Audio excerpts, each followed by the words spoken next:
오대산의 바람은 살을 애는 듯 차가웠으나 그 끝에는 이미 옅은 봄 기운이 묻어 있었다. 겨우내 얼어붙었던 계곡물이 얼음장 밑으로 졸졸 흐르는 소리가 적막한 산사를 깨우는 새벽이었다. 상원사 깊은 곳, 낡은 요사체 문풍지가 파르르 떨렸다. 그 안에는 평생을 수행자로 살아온 명은 스님이 가쁜 숨을 몰아쉬고 있었다. 쿨럭거리는 기침 소리가 낼 때마다 그의 앙상한 가슴뼈가 위태롭게 들썩였다. 육신을 갉아먹는 병만은 예고도 없이 찾아와 70평생 쌓아 올린 기력을 송두리째 흔들고 있었다. 방 한구석, 꼬물거리는 작은 생명체가 이불 속에서 고개를 쑥 내밀었다. 내 살배기 동자승 성진이었다. 아이는 잠이 덜 깬 눈을 비비며 자리에서 일어나 앉았다. 보통의 아이라면 칭얼거릴 시간이었으나 성진은 가만히 스님의 등을 바라보았다. 스님 할아버지. 성진의 목소리는 맑고 또랑또랑했다. 기침을 멈춘 명은 스님이 힘겹게 고개를 돌려 아이를 바라보았다. 성진아, 깼느냐? 더 자거라. 아직 예불 올릴 시간이 멀었다. 아니요. 할아버지 가슴에서 또 천둥 소리가 나서요. 성진은 이불을 걷어차고 쪼르르 달려와 스님의 등 뒤에 매달렸다. 그리고는 고사리 같은 손으로 스님의 휜 등을 가만가만 쓸어내렸다. 아이의 손길이 닿자 신기하게도 요동치던 기침이 잦아들었다. 명은 스님은 가만히 눈을 감았다. 이 아이 성진은 절 앞에 버려져 핏덩이 때부터 자신이 거둔 아이였다. 헌데 이 아이는 자라면서 기이한 소리를 하곤 했다. 할아버지, 오늘은 그림자가 아주 진해요. 먹물처럼 뚝뚝 떨어질 것 같아요. 성진이 스님의 등 뒤 허공을 손으로 휘휘 저으며 말했다. 명은 스님은 흠칫 놀라 아이를 돌아보았다. 그림자라니 불도 켜지 않았는데 무슨 그림자가 보인단 말이냐. 그냥 보여요. 할아버지 몸 주변에 검은 연기 같은 게 꽉 찼어요. 어제보다 더 두꺼워요. 그리고 성진이 코를 킁킁거렸다. 매캐한 흙냄새가 나요. 아주 오래된 흙냄새요. 명은 스님은 말문이 막혔다. 아이가 말하는 검은 연기와 오래된 흙냄새가 무엇을 의미하는지 직감했기 때문이었다. 그것은 죽음의 그림자였다. 수행이 깊은 선승들도 감지하기 힘들다는 사조를 이 어린아이는 눈으로 보고 코로 맡고 있는 것이다. 스님은 씁쓸한 미소를 지으며 아이의 볼을 쓰다듬었다. 성진아, 그건 흙냄새가 아니라 봄이 오는 냄새란다. 땅이 녹느라 나는 냄새야. 에이, 아닌데. 봄 냄새는 꽃향기처럼 간질간질한데 이건 무겁고 슬픈 냄새인걸요. 아이의 눈은 속일 수 없었다. 명은 스님은 벽을 짚고 힘겹게 몸을 일으켰다. 다리가 후들거렸다. 이제 시간이 정말 얼마 남지 않았음을 뼈저리게 느꼈다. 이대로 산사에서 조용히 입적하는 것이 수행자의 도리일까? 명은 스님은 문을 열고 툇마루로 나갔다. 쏟아질 듯한 별들이 오대산 자락을 덮고 있었다. 내 평생 마음을 비우려 노력했건만 죽음 앞에 서니 여전히 미련이라는 찌꺼기가 남아있구나. 스님은 자신의 내면을 들여다보았다.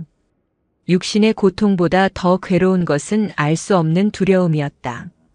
평생 부처님의 말씀을 따랐으나 막상 육신을 벗을 때가 되니 마음 한구석에 어둠이 도사리고 있었다. 그것은 자신이 아직 중생의 고통을 온전히 이해하지 못했다는 자책감이기도 했고 홀로 남겨질 성진에 대한 연민이기도 했다. 할아버지, 어디 가시려고요? 어느새 따라 나온 성진이 스님의 옷자락을 잡았다.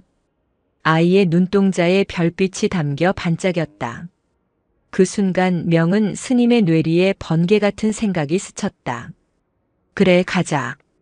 여기에 머물러 시들어가는 꽃이 되느니 흐르는 물이 되어 세상으로 나가자. 그것은 마지막 수행이자 성진에게 보여줄 세상 공부였다. 산속에 갇혀 지낸 아이에게 세상의 희로애락을 보여주고 자신은 그 속에서 마지막 깨달음을 얻어 이 생의 업을 마무리 지으리라. 성진아, 네 스님. 우리 소풍 갈까? 소풍이요? 와, 정말요? 어디로요? 저 아래 마을로요? 성진이 펄쩍 뛰며 좋아했다. 산문 밖을 나가는 것은 1년에 한두 번 있을까 말까 한 큰 행사였다. 그래, 아주 긴 소풍이 될 게다. 맛있는 것도 먹고 많은 사람도 만나고. 신난다. 그럼 빨리 짐 싸요, 할아버지. 성진은 방으로 뛰어들어가 자신의 조그만 걸망을 챙기기 시작했다. 명은 스님은 그 뒷모습을 보며 눈시울이 붉어졌다. 이 여행이 끝나면 자신은 없을지도 모른다. 하지만 아이에게 이별을 미리 말하여 슬픔을 줄 필요는 없었다. 모든 것은 인연 따라 흐르는 법이니. 날이 밝자마자 두 사람은 길을 나설 채비를 마쳤다. 명은 스님의 짐은 단출했다. 낡은 승복 한 벌과 목탁, 그리고 약간의 노잣돈이 전부였다. 성진은 아끼던 나무팽이와 다람쥐에게 주려던 도토리 몇 알을 주머니에 넣었다. 자, 가자꾸나. 스님이 지팡이를 짚고 앞장섰다. 성진이 그 뒤를 쫄래쫄래 따랐다. 일주문을 나서자 차가운 산바람이 두 사람의 옷깃을 파고들었다. 뒤를 돌아보니 상원사의 처마가 아침 햇살을 받아 금빛으로 빛나고 있었다. 명은 스님은 합장하고 깊이 허리를 숙였다. 부처님, 이 늙은 중이 마지막으로 세상을 배우러 갑니다. 부디 이 아이의 맑은 눈이 탁한 세상에 물들지 않게 지켜주소서. 산길을 내려오는 내내 성진은 신이 나서 제잘거렸다. 할아버지, 저기 봐요. 다람쥐가 세수해요. 할아버지, 저 구름은 꼭 찐빵같이 생겼어요. 성진의 눈에 비친 세상은 모든 것이 경이로움 그 자체였다. 명은 스님은 아이의 말에 일일이 대꾸해주며 천천히 걸음을 옮겼다. 하지만 산을 내려갈수록 스님의 숨소리는 거칠어졌고 성진의 표정도 조금씩 진지해졌다. 한참을 걸어 산 입구 마을에 다다랐을 때였다. 흙먼지가 풀풀 날리는 신장로 위로 낡은 버스 한 대가 덜컹거리며 지나갔다. 매캐한 매연 냄새에 성진이 코를 막고 찡그렸다. 아이코 냄새야. 할아버지, 저 괴물은 뭐예요? 엉덩이에서 검은 방귀를 뀌어요. 저것은 버스라는 것이란다. 사람들을 태우고 멀리 데려다 주는 것이지. 방귀 냄새가 너무 지독해요. 저 안에 탄 사람들은 안 아플까요? 편리함을 얻으려면 고약한 냄새쯤은 참아야 한다고 생각하는 게 세상 사람들의 마음이지. 마을 어귀장터는 시끌벅적했다. 전쟁이 끝난 지 10수년이 흘렀지만 여전히 사람들의 삶은 팍팍했다. 좌판을 깔고 나무를 파는 할머니, 지게에 짐을 잔뜩 지고 가는 아저씨, 울며 보채는 아이를 업은 아주머니. 성진은 눈을 동그랗게 뜨고 그 풍경을 바라보았다. 그때였다. 성진이 갑자기 걸음을 멈추고 한 곳을 응시했다. 할아버지, 왜 그러느냐? 저기 저 아저씨요. 생선 파는 아저씨. 성진이 가리킨 곳에는 생선을 다듬고 있는 험상궂게 생긴 사내가 있었다. 그는 손님에게 소리를 지르며 윽박지르고 있었다. 안 살 거면 썩 꺼져. 재수없게 아침부터 흥정을 하고 난리야. 사람들은 겁을 먹고 그를 피해 다녔다. 명은 스님은 성진의 손을 잡고 조용히 지나가려 했다. 그런데 성진이 스님의 손을 뿌리치고 그 사내 앞으로 다가갔다. 명은 스님이 말릴 새도 없었다. 꼬마야, 넌 뭐야? 스님 흉내 내는 거냐? 돈 없으면 저리 가. 사내가 식칼을 도마에 쾅 찍으며 소리쳤다. 주위 사람들이 숨을 죽이고 지켜보았다. 그러나 성진은 전혀 무서워하는 기색 없이 사내의 얼굴을 빤히 올려다보았다. 아저씨 많이 아프죠? 뜬금없는 아이의 말에 사내가 멈칫했다. 뭐? 내가 어디가 아파? 몸 튼튼하고 멀쩡한데 재수 없는 소리 하지 마라. 몸이 아니라 마음이요. 아저씨 가슴속에 빨간 불이 활활 타오르고 있어요. 뜨거워서 어쩔 줄을 몰라 하고 있어요. 그리고 그 불 속에 아주 작은 아기가 울고 있어요. 사내의 눈동자가 심하게 흔들렸다. 그의 손에 들려있던 칼이 스르르 힘없이 도마 위로 떨어졌다. 사내의 얼굴이 붉어지더니 이내 파랗게 질렸다. 너. 그게 무슨. 아기가 추워서 떨고 있어요. 아저씨가 화를 낼 때마다 아기가 더 크게 울어요. 그래서 아저씨 가슴이 콕콕 찌르듯이 아픈 거예요. 성진은 조사한 눈망울로 사내를 바라보며 자신의 작은 손을 내밀어 사내의 피 묻은 앞치마 끈을 살짝 잡았다. 제가 호호해드릴까요? 사내는 털썩 자리에 주저앉았다. 덩치 큰 사내의 눈에서 닭똥 같은 눈물이 후두둑 떨어졌다. 그는 몇 달 전 갓 태어난 자식을 열병으로 잃었다. 돈이 없어 약 한 번 제대로 못 써보고 보낸 죄책감이 화가 되어 가슴속에 응어리져 있었던 것이다. 아무에게도 말하지 못한 그 고통을 이 조그만 동자승이 꿰뚫어 본 것이다. 명은 스님은 조용히 다가와 합장했다. 나무아미타불. 아이의 눈에는 어른들이 보지 못하는 것이 보이는 모양입니다. 거사님 가슴속 불은 눈물로 끄는 것입니다. 억지로 참으면 숫덩이가 되어 속을 다 태우지요. 사내는 엎드려 통곡을 쏟아냈다. 시장통 사람들이 숙연하게 그 모습을 지켜보았다. 성진은 사내의 등 뒤에 서서 마치 절에서 스님에게 하듯 고사리 같은 손으로 그의 등을 토닥였다. 울지 마세요. 아저씨가 울면 아기도 같이 울어요. 그 모습을 지켜보던 명은 스님은 가슴 한편이 묵직해짐을 느꼈다. 성진의 능력은 단순히 신기한 것이 아니었다. 그것은 타인의 고통에 공명하는 지극한 자비심의 발로였다. 스님은 자신이 성진을 데리고 나온 것이 아니라 어쩌면 성진이 자신을 이끌고 나온 것일지도 모른다는 생각이 들었다. 스님 정말 죄송합니다. 제가 미쳐서. 한참을 울던 사내가 눈물을 닦으며 일어났다. 그러고는 좌판에 있던 가장 싱싱하고 큰 고등어 2마리를 신문지에 쌌다. 이거라도 가져가십시오. 제가 드릴 게 이것밖에 없습니다. 명은 스님은 정중히 고개를 저었다. 저희는 살생한 것을 먹지 않습니다. 그 마음만 감사히 받겠습니다. 대신 그 고등어는 저기 구석에 쭈그려 앉아 계신 할머니께 드리는 게 어떻겠습니까? 아까부터 배가 고프신지 계속 이곳을 보고 계시더군요. 사내가 고개를 돌려보니 행색이 남루한 노파가 힘없이 앉아 있었다. 사내는 부끄러움에 얼굴을 붉히며 고등어를 들고 노파에게 달려갔다. 할머니, 이거 가져가서 구워 드세요. 돈은 안 받습니다. 그 모습을 보며 성진이 까르르 웃었다. 할아버지, 아저씨 가슴속 불이 꺼졌어요. 이제 빨간색이 아니라 예쁜 분홍색이 되었어요. 그래, 그것 참 다행이구나. 성진아, 이것이 바로 보시라는 것이다. 물건을 주는 것만이 보시가 아니라 굳은 마음을 풀어주는 것도 큰 보시니라. 두 사람은 다시 길을 재촉했다. 해가 뉘엿뉘엿 저물어 가고 있었다. 첫날의 여정은 고단했지만 명은 스님의 발걸음은 산을 내려올 때보다 한결 가벼워 보였다. 그러나 그것은 잠시뿐이었다. 마을을 벗어나 한적한 국도변을 걸을 때 갑자기 명은 스님의 몸이 휘청거렸다. 할아버지! 성진이 놀라 소리쳤다. 명은 스님은 지팡이의 의지에 간신히 몸을 지탱했다. 입가에 붉은 선혈이 비쳤다. 성진의 얼굴이 사색이 되었다. 할아버지, 피가 괜찮다. 조금 어지러워서 그래.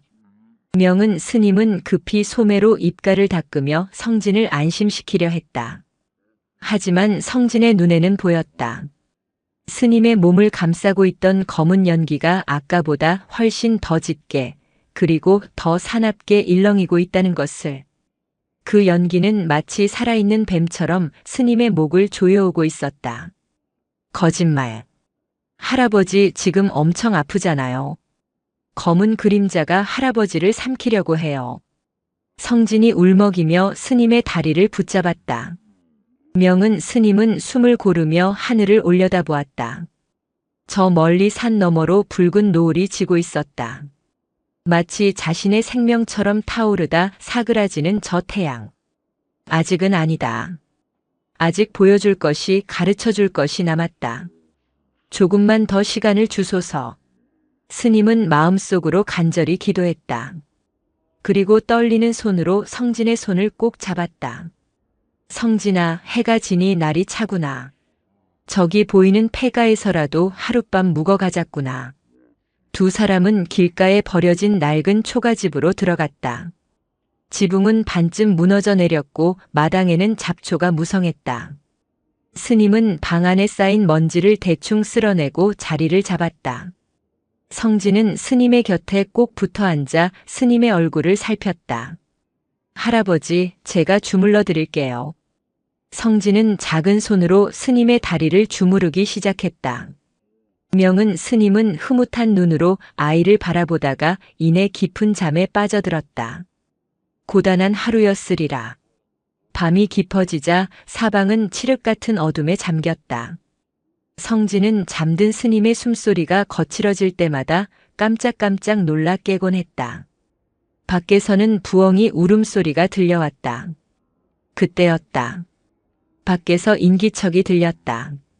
바스락거리는 소리가 점점 가까워지더니 방문 그림자가 어른거렸다. 성진은 숨을 죽이고 문 쪽을 노려보았다. 문풍지에 구멍을 뚫고 누군가 안을 들여다보고 있었다. 누구세요? 성진이 당차게 물었다. 그러자 문이 벌컥 열리며 남루한 차림의 사내둘이 들이닥쳤다. 그들의 손에는 몽둥이가 들려 있었다. 뭐야? 늙은 중이랑 꼬마 녀석뿐이네. 형님, 중이라도 뒤져보면 돈이 좀 나오지 않겠소? 전쟁통에 가족을 잃고 떠돌다 도적질로 연명하는 자들이었다.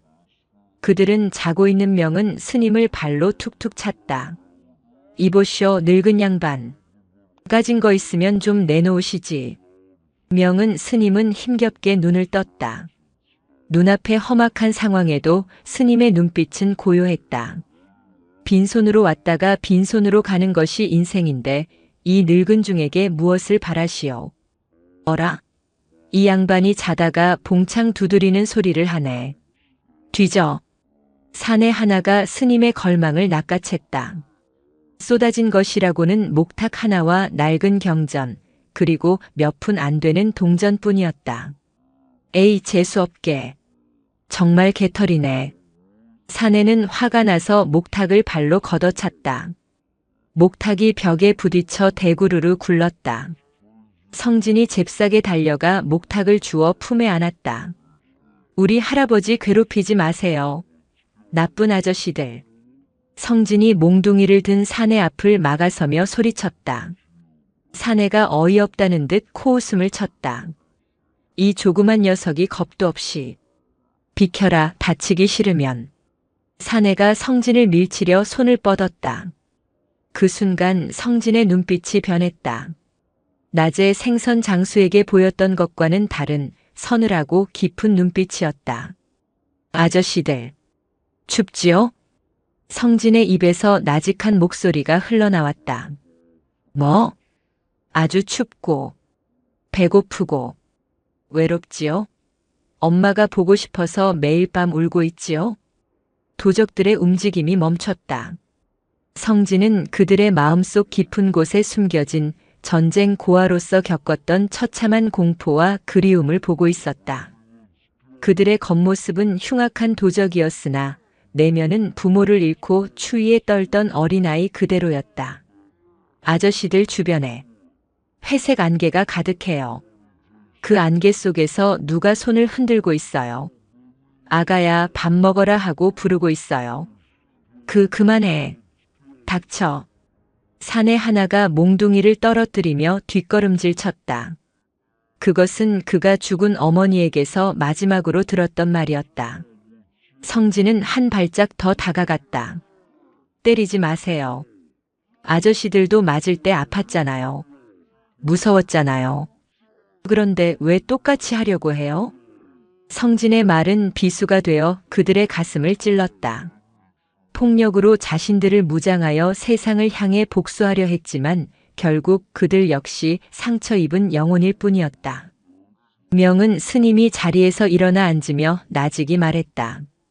배가 고파서 온 것이라면 내 걸망 구석에 누룽지가 조금 있을 것이요. 그거라도 드시고 가시게. 남을 해하여 얻은 밥은 모래알 같아서 삼켜도 배가 부르지 않은 법이요. 도적들은 멍하니 서 있다가 무엇에 홀린 듯 바닥에 떨어진 동전 몇 푼과 누룽지를 주워 들고는 도망치듯 사라졌다. 그들의 뒷모습은 쫓기는 짐승처럼 처량했다. 성진은 그들이 사라진 문 밖을 한참이나 바라보았다. 할아버지, 저 아저씨들 마음속에는 얼음이 꽝꽝 얼어 있었어요. 너무 차가워서 내 손이 시릴 정도였어요. 그래. 세상에는 추운 사람들이 너무나 많구나. 우리가 갈 길이 멀다, 성진아. 명은 스님은 성진을 끌어당겨 품에 안았다. 아이의 따뜻한 체온이 병든 육신에 스며들었다. 오대산 깊은 골짜기에서 시작된 이들의 여정은 이제 막 첫 발을 떼었을 뿐이었다. 밤바람이 문틈으로 들어와 촛불을 흔들었지만 두 사람의 그림자는 하나가 되어 흔들리지 않았다.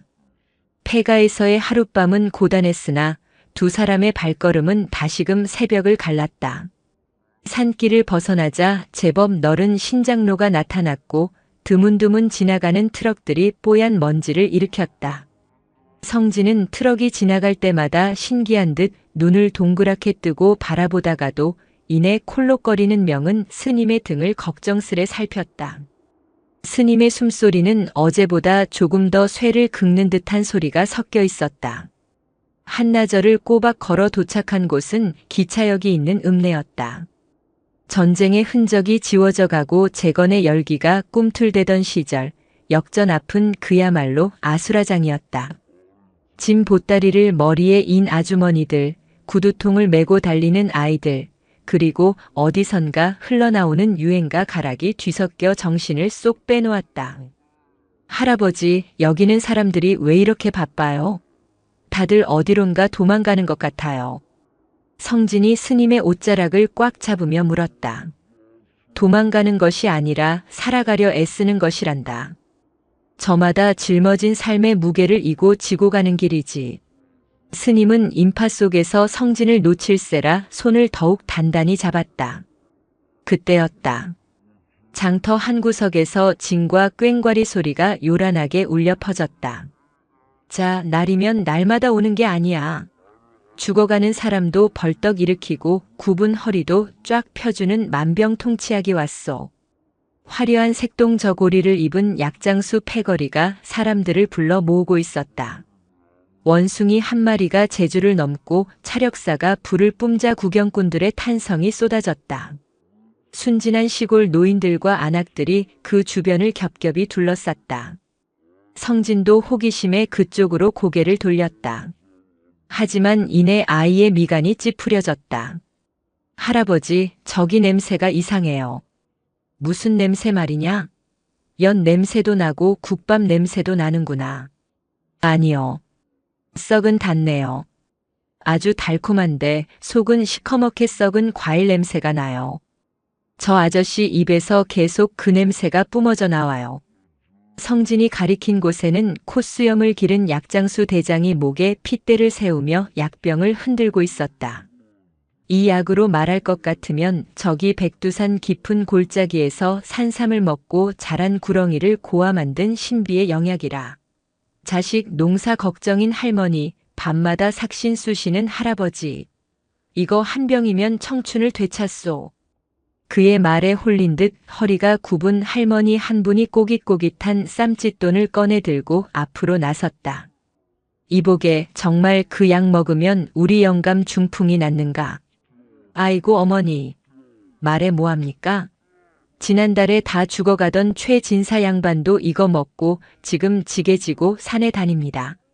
특별히 어머니께만 2병값에 3병 드리리다. 약장수가 할머니의 돈을 낚아채려던 찰나였다. 인파를 해치고 들어온 성진이 할머니의 앞을 가로막았다. 할머니, 그 돈 주면 안 돼요. 저건 약이 아니에요. 그냥 설탕물이에요. 장터가 순식간에 찬물을 끼얹은 듯 조용해졌다. 약장수의 얼굴이 불그락푸르락해졌다. 뭐야? 어디서 굴러먹던 조그만 땡중이 재수없게 회방이야. 저리 안 비켜? 약장수가 위협적으로 손을 들어 올렸다. 그러나 성진은 꿈쩍도 하지 않고 또랑또랑한 눈으로 약장수를 쏘아보았다. 아저씨 입에서 거미줄이 나오고 있어요. 끈적끈적한 회색 거미줄이 할머니 몸을 칭칭 감고 있단 말이에요. 아저씨 마음속에는 욕심쟁이 돼지가 살고 있어요.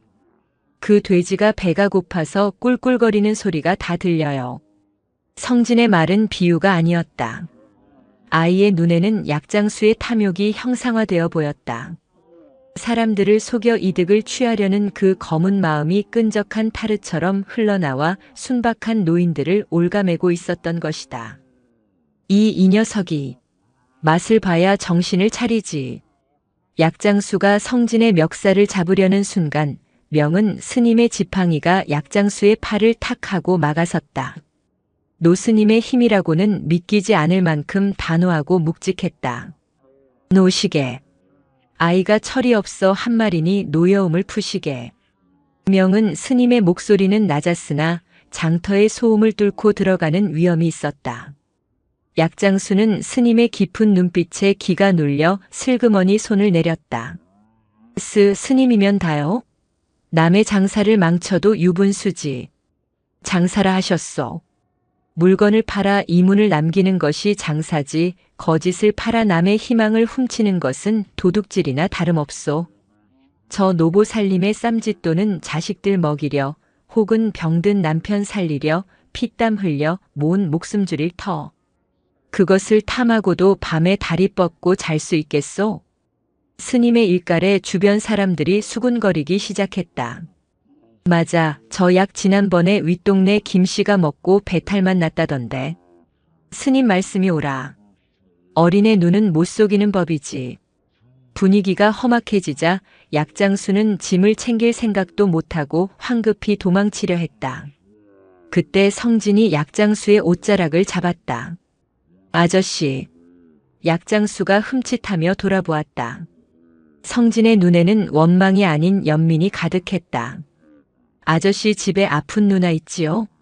누나 약값 때문에 그러는 거죠? 약장수의 동공이 흔들렸다. 그걸 내가 어떻게 해? 아저씨 마음속 한구석에 하얀 붕대를 감은 누나가 누워 있어요. 아저씨가 거짓말할 때마다 누나가 슬픈 표정을 지어요. 그러지 마 하고 고개를 저어요. 약장수는 그 자리에 털썩 주저앉았다. 그는 사실 폐병을 앓는 누이의 약값을 대기 위해 고향을 떠나 떠돌이 약장수 패거리에 들어온 것이었다. 처음엔 양심의 가책을 느꼈으나 돈이 급하다 보니 점점 독해지고 뻔뻔해졌던 것이다. 아무에게도 말하지 못한 그 사연을 처음 보는 꼬마 스님이 알고 있었다. 흐흑. 제가 잘못했습니다. 누나 살리려고. 정말 어쩔 수가 없었습니다. 약장수가 엎드려 오열하자 성진이 다가가 그의 등을 토닥였다. 거짓말로 번 돈으로 약을 사면 그 약에도 거짓말 독이 묻어요. 그러면 누나가 더 아파요. 정직하게 번 돈이라야 누나가 나을 수 있어요. 명은 스님은 품에서 낡은 염주 하나를 꺼내 약장수에게 건넸다. 이것을 가져가시게. 비싼 것은 아니나 내 평생의 기도가 담긴 물건이요.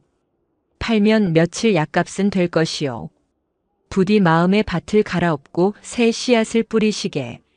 진실한 마음이 으뜸가는 명약임을 잊지 마시오. 약장수는 염주를 받아들고 스님과 성진에게 큰 절을 올렸다. 소란이 정리되고 다시 길을 나서는 두 사람의 뒤로 장터 사람들의 존경 어린 시선이 따라붙었다. 해질녘 두 사람은 읍내 외곽의 작은 개울가에 앉아 쉬었다. 명은 스님은 기력이 다한 듯 바위에 기대어 가쁜 숨을 몰아쉬었다. 할아버지 많이 힘들죠? 성진이 개울물을 떠다 스님 입가에 대어주었다. 스님은 물을 한 모금 마시고 빙그레 웃었다. 성진아, 오늘 내가 큰 법문을 하였구나. 법문이요? 저는 그냥 보이는 대로 말한 건데요. 그것이 바로 진리다. 어른들은 욕심이라는 색안경을 쓰고 세상을 보지만 너는 맑은 거울처럼 세상을 비추는구나. 그 약장수도 너의 거울에 비친 자신의 모습을 보고 부끄러움을 느낀 게야. 하지만 할아버지, 세상에는 왜 그렇게 아픈 냄새가 많이 나요? 아까 장터에서도 약장수 아저씨한테서도 다들 슬프고 아픈 냄새가 났어요. 성진의 물음에 명은 스님은 먼 하늘을 응시했다. 그것이 사바세계, 우리가 사는 세상의 본 모습이란다. 모든 것은 인연 따라 생겨나고 사라지는데 사람들은 영원히 가지려 발버둥 치니 괴로운 것이지. 그 괴로움이 냄새가 되고 색깔이 되어 내 눈에 보이는 게다. 스님은 성진의 머리를 쓰다듬으려다 손을 멈추었다.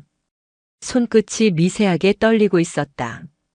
자신의 육신을 지탱하는 끈이 점점 헐거워지고 있음을 느꼈다. 이 아이의 눈에 비친 나는 어떤 색일까? 죽음의 냄새가 진동하고 있겠지. 하지만 스님은 내색하지 않았다. 자, 이제 일어나자. 달이 떴으니 달빛을 등불 삼아 조금만 더 가보자꾸나. 어둠이 내려앉은 신장로 위로 두 사람의 그림자가 길게 드리워졌다.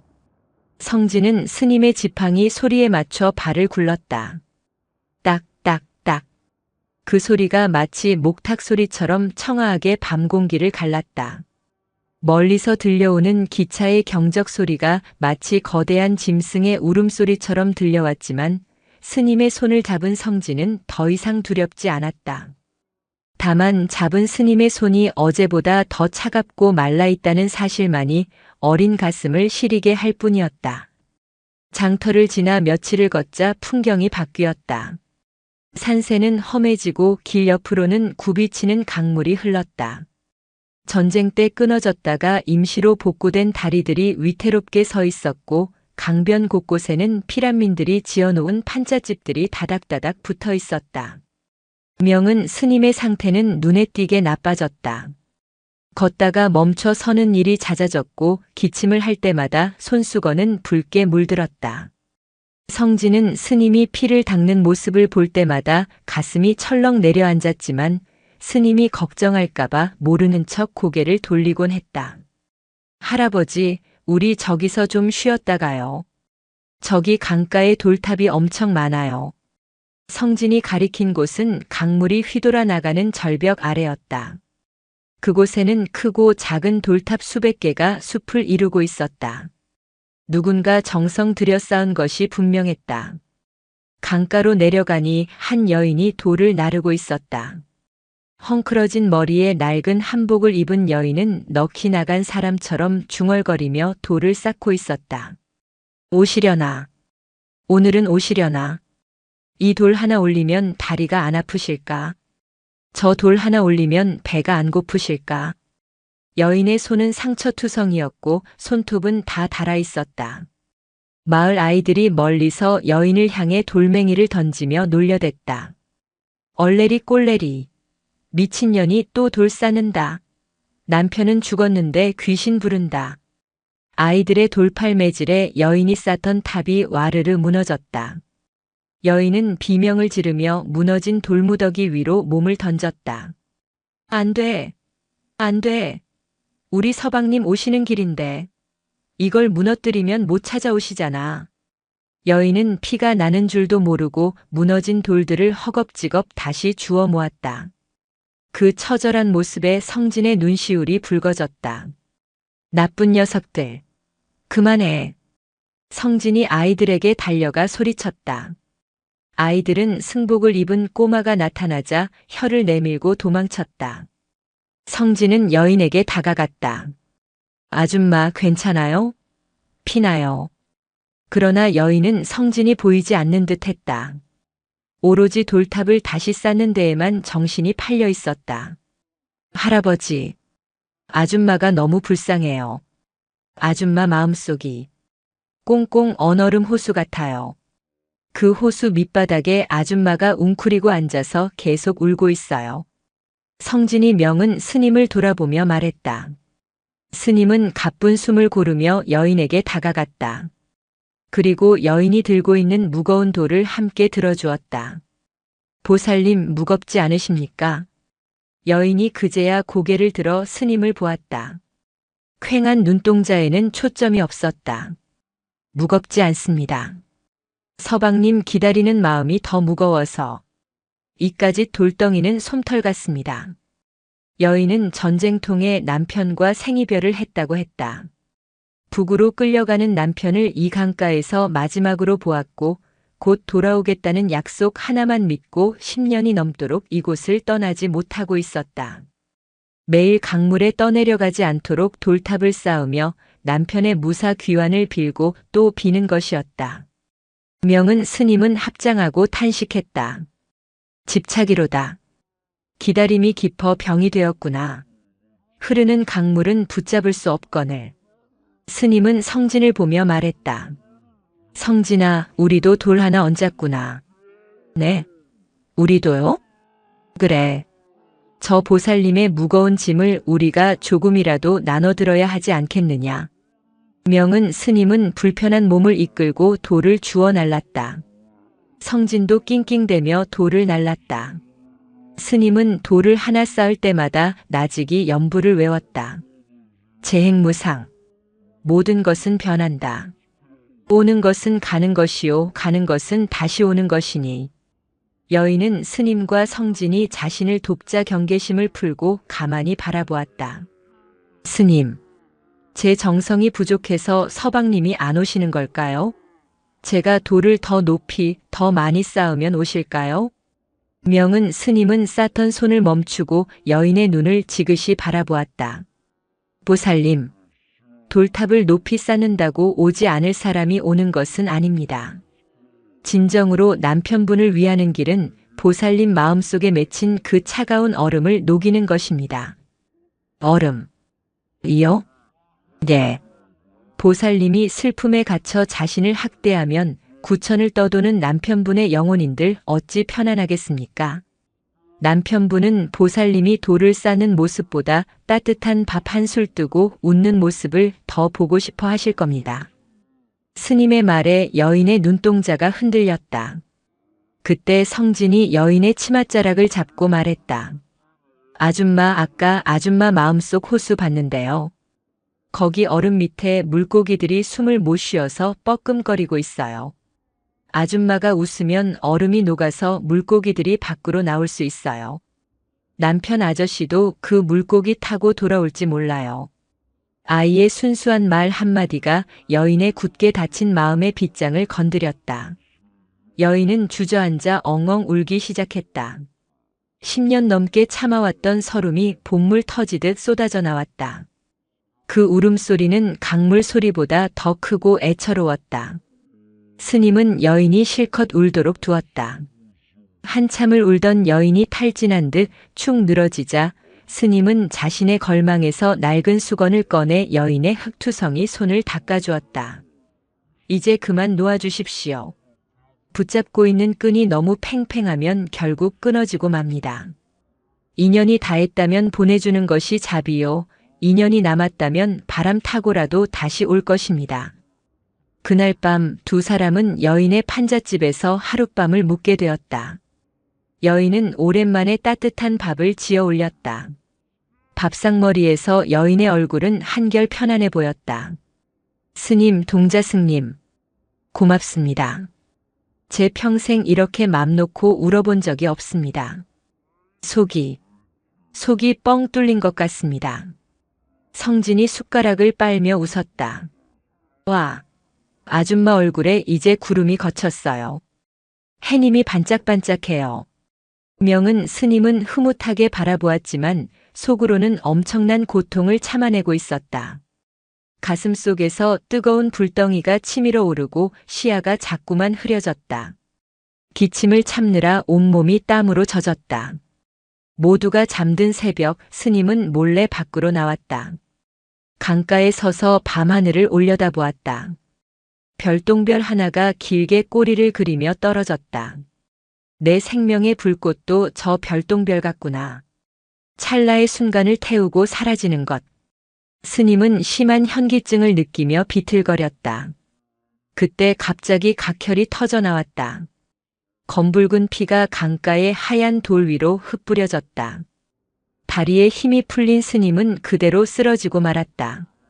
의식이 가물거리는 와중에 멀리서 성진의 목소리가 들리는 듯 했다. 할아버지. 성진이 자다가 깬 것인지 아니면 불길한 예감을 느낀 것인지 맨발로 뛰쳐나오고 있었다. 아이의 비명 같은 외침이 강가를 울렸다. 명은 스님은 흐릿해지는 눈으로 달려오는 성진을 보았다. 아이의 뒤로 검은 그림자가 거대하게 입을 벌리고 덮쳐오고 있었다. 그것은 스님 자신의 죽음이었다. 안 되는데. 아직 저 아이를 두고 갈 수는 없는데. 스님은 손을 뻗어보려 했지만 손가락 하나 까딱할 수 없었다. 차가운 강바람이 스님의 식어가는 몸을 휘감았다. 성진이 스님을 끌어안고 오열하는 소리가 아득하게 멀어졌다. 할아버지, 눈 떠요. 가지 마요. 안 돼. 성진의 눈에서 떨어진 뜨거운 눈물이 스님의 뺨에 닿았다. 그 순간 성진의 몸에서 눈부신 하얀 빛이 뿜어져 나오기 시작했다. 그것은 평범한 빛이 아니었다. 밤의 어둠을 가르고 죽음의 그림자를 밀어내는 순수하고 강렬한 생명의 빛이었다. 성진의 몸에서 뿜어져 나온 하얀 빛은 강변의 어둠을 밀어내고 명은 스님의 차가운 육신을 감쌌다. 그것은 눈부시지만 눈이 부시지 않았고 뜨겁지 않으면서도 온기가 가득한 기이한 빛이었다. 성진은 스님의 가슴에 얼굴을 묻은 채 울음을 멈추지 않았다. 할아버지, 일어나세요. 저랑 같이 가야죠. 저 혼자 두고 가면 안 돼요. 아이의 간절한 목소리가 빛의 파동을 타고 스님의 몸속으로 스며들었다. 스님의 앙상한 가슴 속 폐부를 휘감고 있던 검은 도끼가 이 순수한 빛과 만나자 소스라치게 놀란 듯 꿈틀거렸다. 죽음의 그림자가 아이의 생명력에 밀려 잠시 뒤로 물러난 것이다. 그때 판잣집 문이 열리고 여인이 달려나왔다. 스님, 아니, 이게 무슨 변고입니까? 여인은 피를 토하고 쓰러진 스님과 그 위에서 빛을 발하는 아이를 보고 잠시 얼어붙었다가 이내 정신을 차리고 스님을 업었다. 여인의 등은 야위었으나 절박함이 초인적인 힘을 만들어냈다. 방 아랫목에 스님을 눕힌 여인은 급히 물수건으로 피를 닦아내고 팔다리를 주물렀다. 성진은 스님의 머리맡을 지키며 작은 손으로 스님의 손을 꼭 잡고 있었다. 성진아, 걱정 마라. 스님은 잠시 주무시는 거야. 그래, 그냥 깊은 잠에 드신 거야. 여인은 떨리는 목소리로 아이를 달랬지만 스스로도 확신이 없었다. 스님의 숨소리는 끊어질 듯 미약했고 얼굴은 백지장처럼 하얗게 질려 있었다. 밤새 성진은 한숨도 자지 않았다. 아이의 눈에는 보였다. 스님의 가슴 언저리에 다리를 튼 검은 뱀 같은 기운이 호시탐탐 기회를 엿보고 있는 것이. 성진이 잡은 손을 놓으면 금방이라도 저 뱀이 스님의 심장을 집어삼킬 것만 같았다. 물러가. 우리 할아버지 건드리지 마. 성진이 속으로 소리치며 기를 썼다. 그러자 성진의 손끝에서 다시금 따뜻한 기운이 흘러나와 스님의 몸으로 들어갔다. 그것은 성진 자신의 생명력을 나누어주는 일이었다. 아이의 얼굴이 조금씩 창백해졌지만 성진은 손을 놓지 않았다. 새벽 달기 울 무렵 명은 스님의 감긴 눈꺼풀이 파르르 떨렸다. 할아버지. 성진이 벌떡 일어났다. 명은 스님은 힘겹게 눈을 떴다. 천장이 빙글빙글 돌았다. 흐릿한 시야 사이로 울어서 퉁퉁 부은 성진의 얼굴이 들어왔다. 성진아. 할아버지, 이제 괜찮아요? 저 알아보시겠어요? 스님은 고개를 끄덕이려 했으나 목에 힘이 들어가지 않았다. 그저 손가락을 까딱여 아이의 손등을 쓸어주었다. 기적이었다. 어젯밤 멈추려 했던 심장이 다시 뛰고 있었다. 스님은 직감했다. 이 아이가, 이 조그만 생명이 자신의 꺼져가는 불씨를 다시 살려냈음을. 스님, 정신이 드십니까? 여인이 미음을 들고 들어오다 놀라 달려왔다. 여인의 눈에도 안도의 눈물이 고였다. 며칠간 두 사람은 판잣집에 머물렀다. 여인은 정성을 다해 스님을 간호했다. 강가에서 잡은 다슬기로 국을 끓이고 산에서 캔 약초를 달여 올렸다. 그 지극한 정성 덕분인지 아니면 성진의 신비한 능력 덕분인지 스님은 조금씩 기운을 차렸다. 앉아서 죽을 넘길 수 있을 정도가 되었다. 어느 날 오후 스님은 툇마루에 앉아 강물을 바라보고 있었다. 성진은 마당에서 강아지 풀을 가지고 놀고 있었고 여인은 곁에서 바느질을 하고 있었다. 보살님, 큰 신세를 졌습니다. 이 은혜를 어찌 갚아야 할지 별 말씀을 다 하십니다. 스님께서 제 마음의 병을 고쳐주시지 않았습니까? 돌탑보다 더 무거웠던 제 마음을 들어주셨으니 제가 스님 몸을 부축하는 것은 당연한 이치지요. 여인의 얼굴은 며칠 전과 달리 맑아져 있었다. 남편을 기다리는 그리움은 여전했으나 그것이 더 이상 독이 되어 자신을 갉아먹지는 않았다. 스님, 저 아이. 성진 스님 말입니다. 보통 아이가 아니지요? 여인이 조심스레 물었다. 스님은 성진을 바라보며 옅은 미소를 지었다. 절 앞에 버려진 아이였습니다. 핏덩이 때부터 울지도 않고 저를 빤히 쳐다보더군요. 눈이 유난히 맑아 세상의 티끌을 다 비추는 듯 했습니다. 아마도 전생의 큰 수행자였거나 업이 맑은 영혼이 잠시 인간의 몸을 빌려온 것이겠지요. 그날 밤 저는 보았습니다. 아이의 몸에서 빛이 나는 것을요. 그 빛이 스님을 살렸습니다. 명은 스님은 고개를 끄덕였다. 알고 있습니다. 허나 그것이 두렵기도 합니다. 천기를 누설하고 생사의 섭리를 거스르는 힘일 수도 있으니까요. 저 아이가 감당해야 할 업보가 너무 클까봐 늙은 중의 마음이 무겁습니다. 스님, 너무 걱정 마십시오. 하늘이 그런 능력을 주셨을 때는 그만한 이유가 있을 겁니다. 저 아이는 세상을 따뜻하게 데울 불씨입니다. 여인의 말에 스님은 다시금 깨달음을 얻었다. 자신이 아이를 보호한다고 생각했으나 실은 아이가 자신을 그리고 세상을 보호하고 있는지도 모른다는 것을. 몸이 어느 정도 회복되자 스님은 다시 길을 떠날 채비를 했다. 여인은 말렸지만 스님의 고집을 꺾을 수는 없었다. 아직 갈 곳이 남았습니다. 보여주어야 할 세상이 있고 닦아야 할 마음이 있습니다. 여인은 눈물로 배웅했다. 누룽지와 볶은 콩을 잔뜩 싸주며 성진의 손을 잡았다. 애기 스님, 부디 건강해야 한다. 내 덕분에 아줌마는 이제 울지 않을 거야. 네. 아줌마도 안녕. 아줌마 가슴속에 이제 예쁜 꽃이 피었어요. 시들지 않게 물 잘 주세요. 성진이 방긋 웃으며 손을 흔들었다. 두 사람은 다시 길 위에 섰다. 강바람은 여전히 찼지만 두 사람을 감싸는 공기는 한결 부드러웠다. 죽음의 문턱을 한 번 넘고 돌아온 명은 스님의 눈빛은 더욱 깊고 그윽해져 있었다.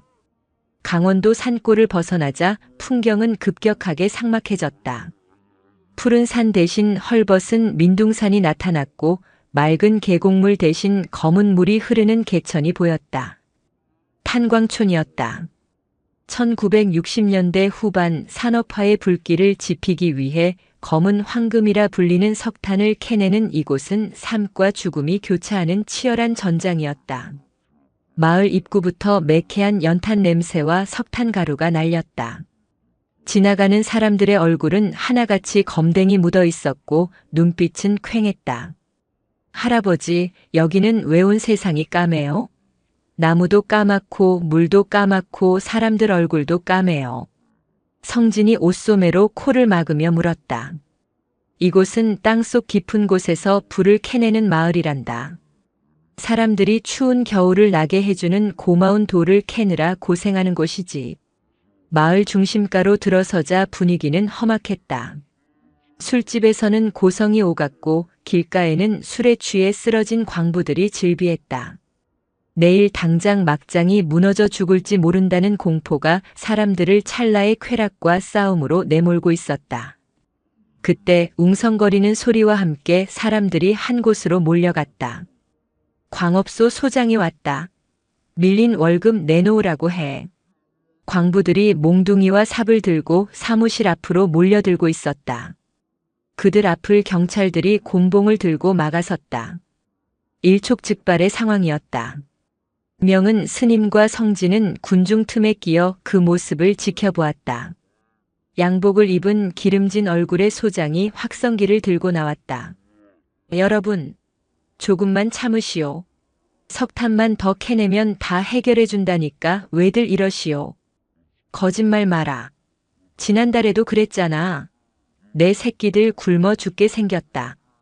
광부 하나가 돌을 던졌다. 돌은 소장의 발치에 떨어졌다. 경찰들이 호루라기를 불며 진압을 시작하려 했다. 비명과 욕설이 난무하는 아수라장이 되었다. 성진이 갑자기 귀를 막고 괴로워하며 주저앉았다. 아, 시끄러워요. 땅이 비명을 질러요. 명은 스님이 놀라 성진을 감싸 안았다. 성진아, 왜 그러느냐? 할아버지, 땅속에서 사람들이 울고 있어요. 검은 돌들이 와르르 쏟아져서 사람들을 덮쳐요. 숨을 못 쉬겠어요. 살려달라고 소리쳐요. 성진의 눈동자가 공포로 확대되었다. 아이는 지금 이 순간의 다툼이 아니라 곧 닥쳐올 미래의 재앙을 보고 있는 것이었다. 혹은 땅속 깊은 곳에 서린 원혼들의 절규를 듣고 있는지도 몰랐다. 명은 스님은 사태가 심상치 않음을 느꼈다. 스님은 아이를 안고 군중 앞으로 나아갔다. 지팡이를 높이 들어 바닥을 내리쳤다. 멈추시오. 노스님의 쩌렁쩌렁한 목소리에 사람들이 멈칫했다. 지금 싸울 때가 아닙니다. 이 아이가 불길한 것을 보았습니다. 막장이 위험합니다. 지금 당장 작업을 멈추고 사람들을 대피시켜야 합니다. 소장이 코웃음을 쳤다. 웬 미친 중이 와서 헛소리야? 재수없게. 저리 치워. 제발 믿어주시오. 아이의 눈은 틀린 적이 없습니다. 땅이 울고 있다고 합니다. 스님의 호소에도 불구하고 사람들은 믿지 않았다. 오히려 광부들은 스님이 소장 편을 들어 시위를 방해한다고 생각했고 소장은 스님이 광부들을 선동한다고 생각했다. 양쪽에서 밀쳐지는 바람에 스님과 성진은 바닥에 넘어졌다. 그 순간 쿵 마이너스 하는 묵직한 소리가 땅바닥을 타고 전해져 왔다. 사람들의 움직임이 정지했다. 이어서 우르릉 하는 굉음이 산을 뒤흔들었다. 마을 뒷산에 있는 제2갱도 쪽에서 검은 먼지 구름이 폭발하듯 솟아올랐다. 매몰이다. 갱도가 무너졌다. 누군가의 외침과 함께 아비규환이 펼쳐졌다. 싸우던 광부들도 경찰도 소장도 모두 갱도 쪽으로 달려갔다. 아이고 내 아들, 내 남편. 아낙네들이 울부짖으며 뛰쳐나왔다. 명은 스님은 흑투성이가 된 몸을 일으켜 성진의 손을 잡았다. 가자. 우리가 할 일이 있을 게다. 갱도 입구는 처참했다. 입구가 무너져 내려 돌무더기로 막혀 있었고 갇힌 광부들의 가족들은 바닥을 치며 통곡했다. 구조대가 곡괭이로 돌을 파내려 했지만 역부족이었다. 성진이 무너진 갱도 입구로 다가갔다. 구조대원이 위험하다고 막았지만 성진은 막무가내였다. 저기 틈이 있어요. 저기서 숨소리가 들려요.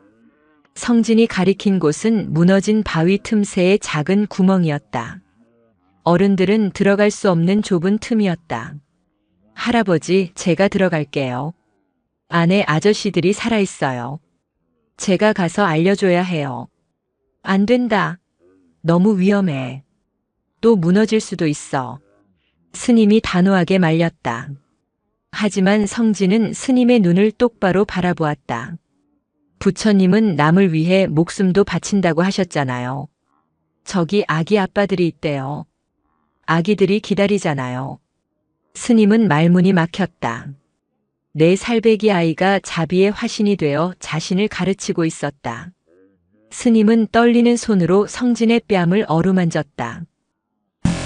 조심하거라. 부처님이 너를 지켜주실 것이다. 성진은 밧줄을 허리에 묶고 작은 틈새로 기어 들어갔다. 사람들은 숨을 죽이고 지켜보았다. 칠흑 같은 어둠 속 성진은 기어갔다. 무섭고 답답했지만 안에서 들려오는 희미한 신음소리를 따라갔다. 한참을 기어가자 좁은 공간에 갇혀있는 광부 5명이 보였다. 그들은 공기가 부족해 의식이 흐려져 가고 있었다. 아저씨들, 정신 차려요. 성진의 목소리에 한 광부가 눈을 떴다. 아니, 웬 꼬마가. 여기 밧줄 있어요. 밖에서 당겨줄 거예요. 이 줄 잡고 나가면 돼요. 성진은 밧줄을 광부의 손에 쥐어주었다. 그리고 자신의 작은 손을 광부들의 가슴에 갖다 대었다. 힘내요. 밖에서 가족들이 기다려요. 성진의 손에서 따뜻한 기운이 흘러들어갔다. 공포와 절망으로 굳어있던 광부들의 마음에 생존의 의지가 불타올랐다. 성진의 안내로 구조 작업은 급물살을 탔다. 틈새로 공기를 주입하고 위치를 정확히 파악한 덕분에 매몰된 광부 전원이 기적적으로 구조되었다. 시커먼 탄가루를 뒤집어 쓰고 나온 성진을 보고 사람들은 환호성을 질렀다. 부처님이 오셨다. 생불이 나타났다. 광부들과 가족들이 스님과 성진 앞에 엎드려 절을 했다. 그토록 거칠고 사납던 탄광촌 사람들의 얼굴이 눈물로 씻겨 내려가고 있었다. 그날 밤 마을 회관에서는 조촐한 잔치가 열렸다. 소장도 자신의 잘못을 뉘우치고 안전시설 확충을 약속했다. 명은 스님은 구석에 앉아 성진의 까매진 얼굴을 닦아주었다. 성진아, 무섭지 않았느냐? 무서웠어요. 캄캄하고 숨막히고. 근데 아저씨들 마음속에 있는 아기들 생각이 났어요. 그래서 용기를 냈어요. 스님은 아이를 와락 끌어안았다. 장하다. 정말 장하다. 내가 오늘 수많은 우주를 구했구나. 스님의 가슴 속에서도 뜨거운 무언가가 치밀어 올랐다. 그것은 병마의 고통이 아니라 벅찬 감동과 환희였다. 진흙 속에서 피어난 연꽃처럼 가장 어둡고 비참한 곳에서 가장 순수한 자비가 피어나는 것을 목격한 것이다. 탄광촌에서의 기적 같은 일은 금세 소문이 났다. 사람들이 구름처럼 몰려들어 스님과 동자승을 보려 했다. 명은 스님은 이것이 수행에 방해가 될까 염려하여 밤을 틈타 조용히 마을을 떠났다. 유명해지는 것은 독이다.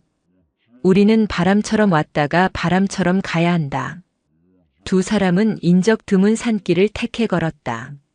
며칠을 걸어 도착한 곳은 이름 없는 산 중턱에 위치한 폐사지였다. 전쟁 때 불타버린 절터에는 잡초만 무성했고 깨진 기와장들이 뒹굴고 있었다. 그런데 그 폐허 속에 다 쓰러져가는 요사체 하나가 서 있었고 인기척이 느껴졌다. 계십니까? 스님이 인기척을 내자 안에서 텁텁한 목소리가 들려왔다. 부처는 죽고 없는데 누가 찾아왔는가? 문이 열리고 누더기 승복을 걸친 노인이 나왔다. 머리카락은 덥수룩하게 자랐고 한 손에는 술병이 들려 있었다. 승려라기보다는 거린에 가까운 모습이었다. 그는 명은 스님과 성진을 위아래로 훑어보더니 비웃듯 말했다. 꼴을 보니 수행 좀 꽤나 한중 같은데 못하러 이런 귀신 소굴에 왔소? 돌을 구하러 왔다면 번지수 잘못 찾았소. 여기는 도가 아니라 함만 남은 곳이니. 지나가는 객승입니다.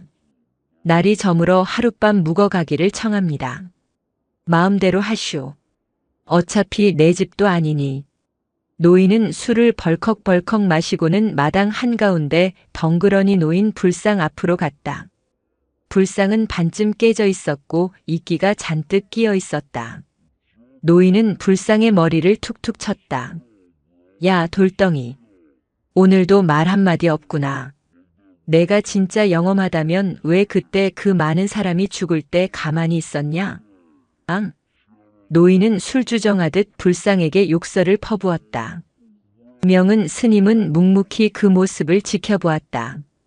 성진은 겁먹은 표정으로 스님 뒤에 숨었다. 할아버지, 저 할아버지 무서워요. 마음속이 뾰족한 유리 조각으로 가득 차 있어요. 그 유리에 찔려서 피를 흘리고 있어요. 명은 스님은 성진을 다독이며 속삭였다. 보이는 게 다가 아니란다. 저분은 지금 부처님과 가장 치열하게 싸우고 계신 중이다. 노인은 무공 스님이라 불리던 승려였다. 전쟁 당시 이 절에는 피란민들이 숨어 있었는데 폭격으로 인해 절이 불타면서 승려들과 피란민들이 몰살당했다. 홀로 살아남은 무공은 그 참혹한 광경을 보고 신심을 잃어버렸다. 부처의 자비 따위는 없다고 세상은 지옥일 뿐이라고 절규하며 스스로를 파괴승이라 자처하고 이곳에 머물고 있었던 것이다. 밤이 깊어지자 무공은 술에 취해 잠들었다. 명은 스님은 잠들지 못하고 깨진 불상 앞에 앉아 입정을 했다. 성진도 스님 옆에 앉았다. 할아버지, 부처님은 정말 죽었어요? 성진이 조그맣게 물었다. 아니란다. 부처님은 형태가 없기에 죽을 수도 깨질 수도 없는 분이다. 저 돌은 깨졌어도 부처님의 마음은 우주에 가득 차 있지. 다음 날 아침 성진은 일찍 일어나 마당을 서성였다. 깨진 불상 주변에는 잡초가 무성했고 깨진 술병 조각들이 널려 있었다. 성진은 조용히 움직이기 시작했다. 고사리 같은 손으로 잡초를 뽑고 술병 조각을 치웠다. 그리고 산비탈에서 들꽃을 꺾어왔다. 이름 모를 노란 꽃, 보라색 꽃들을 한아름 안고 와서 깨진 불상 앞에 가지런히 놓았다. 그리고 깨진 기왓장에 맑은 물을 떠다 올렸다. 느지막이 일어난 무공이 그 모습을 보았다. 숙취로 찌푸린 눈이 번쩍 뜨였다. 이 꼬마 녀석, 뭐하는 짓이냐? 부처님 세수하시라고 물 떠왔어요. 그리고 예쁜 꽃도 드리고요. 성진이 해맑게 웃으며 말했다. 쓸데없는 짓, 저건 그냥 돌덩이라니까. 아무것도 못 듣고 아무것도 못 보는 돌덩이. 무공이 소리치며 성진이 올린 물그릇을 발로 차려 했다. 그때였다. 할아버지. 성진이 무공의 다리를 덥석 안았다. 할아버지 마음속에 있는 부처님이 울고 계세요. 할아버지가 자꾸 미워하니까 부처님이 슬퍼서 울고 계세요. 무공의 다리가 허공에서 멈췄다. 뭐라고? 할아버지는 부처님을 미워하는 게 아니라 너무 보고 싶어서 화내는 거잖아요. 엄마가 늦게 오면 아이가 화내는 것처럼요. 성진의 눈동자가 무공의 흐린 눈을 꿰뚫었다. 무공의 몸이 사시나무 떨듯 떨리기 시작했다. 지난 20년 그는 부처를 부정함으로써 자신의 고통을 잊으려 했다. 하지만 그것은 역설적으로 가장 간절하게 부처를 찾고 있었다는 반증이었다. 왜 우리를 버렸냐고, 왜 구해주지 않았냐고 묻고 또 묻고 싶었던 것이다. 내 녀석이 뭘 안다고. 무공의 눈에서 굵은 눈물이 주르륵 흘러내렸다. 그는 털썩 무릎을 꿇었다. 깨진 불상 앞에서 20년 만에 처음으로 합장했다. 잘못했습니다. 제가 어리석었습니다. 너무 아파서, 너무 괴로워서 땡깡을 부렸습니다. 무공의 통곡 소리가 폐사지를 울렸다. 명은 스님은 조용히 다가와 무공의 어깨에 손을 올렸다. 도반이여 고생 많았소. 이제 그만 짐을 내려놓으시게. 부처님은 한 번도 당신을 떠난 적이 없어. 당신의 그 아픈 마음 자체가 바로 부처님의 눈물이요. 그날 오후 무공은 덥수룩한 머리를 깎고 승복을 빨아입었다. 단정해진 모습에 그는 예전의 맑은 눈빛을 되찾아가고 있었다. 스님 그리고 동자승님, 고맙습니다. 덕분에 긴 악몽에서 깨어났습니다. 이제 저는 이 터를 다시 닫고 억울하게 죽은 영혼들을 천도하며 남은 생을 보내겠습니다. 이별의 시간이 왔다. 무공은 산 아래까지 배웅을 나왔다. 살펴가십시오. 동자승님, 이 늙은이에게 다시 꽃을 피워줘서 고맙습니다. 성진은 손을 흔들며 멀어졌다. 그런데 산길을 내려오던 중 명은 스님의 걸음이 급격히 느려졌다. 다리가 말을 듣지 않았다. 할아버지. 스님은 지팡이의 의지에 겨우 서 있었다. 얼굴색이 흑빛이었다. 이번에는 단순한 기침이 아니었다. 생명의 근원이 바닥을 드러내고 있었다. 스님은 나무 기둥을 붙잡고 주저앉았다. 여기까지인가? 아직 전해줄 말이 남았는데. 스님의 시야가 좁아졌다. 성진의 얼굴이 희미하게 보였다가 사라졌다. 스님은 정신을 잃지 않으려 입술을 깨물었지만 의식은 깊은 심연 속으로 가라앉고 있었다. 할아버지, 안 돼요. 눈 뜨세요. 성진의 다급한 외침이 메아리 쳤지만 명은 스님은 대답할 수 없었다. 산새 소리도 바람 소리도 뚝 끊기고 오직 정막만이 스님을 감쌌다. 이번에는 성진의 빛조차도 스님의 깊은 어둠을 쉽게 걷어내지 못하는 듯 했다. 운명의 시간이 다가오고 있었다. 명은 스님이 다시 눈을 뜬 것은 어느 이름 모를 산비탈의 낡은 귀틀집 아니었다. 의식이 돌아오자마자 코를 찌르는 것은 퀴퀴한 곰팡이 냄새와 살이 썩어가는 듯한 비릿한 악취였다. 할아버지, 깨어나셨어요? 성진이 울먹이며 스님의 손을 비비고 있었다. 스님은 몸을 일으키려 했으나 팔에 힘이 들어가지 않았다. 지난번과는 달랐다. 생명의 등불이 심지가 다 타버려 기름만으로 간신히 버티는 형국이었다. 여기가 어디냐? 어떤 아저씨가 할아버지를 업고 여기로 왔어요. 근데 사람들이 우리 보고 나가래요. 여기 있으면 안 된대요. 그때 방문이 삐걱 열리며 일그러진 얼굴의 사내가 들어왔다. 그는 코가 문드러지고 손가락 마디가 몇 개 없었다. 나병, 즉 한센병 환자들이 모여 사는 격리 마을이었다. 세상 사람들에게 버림받고 천형이라 손가락질 받으며 숨어 사는 이들의 땅에 들어온 것이다. 스님 정신이 드시오? 드셨으면 어서 떠나시오. 여기는 산 사람의 지옥이요. 당신들 같은 멀쩡한 사람들이 있을 곳이 못 돼요. 사내의 말투는 거칠었으나 눈빛에는 두려움이 서려 있었다. 자신들의 병이 옮을까 염려하는 것이 아니라 외부인이 들어와 자신들의 터전을 헤집어 놓을까봐 경계하는 것이었다. 명은 스님은 힘겹게 몸을 일으켜 합장했다. 갈 곳 없는 늙은 중과 어린아이입니다. 하룻밤만 재워주시면 은혜를 잊지 않겠습니다. 은혜는 무슨? 제수온 붙기 전에 나가라니까. 밖에서 웅성거리는 소리가 들렸다. 마을 사람들이 몽둥이와 돌을 들고 마당에 모여 있었다. 그들의 얼굴은 하나같이 일그러져 있었고 눈에는 세상에 대한 원망과 도끼가 가득했다. 성진이 스님을 가로막고 방문 앞으로 나섰다.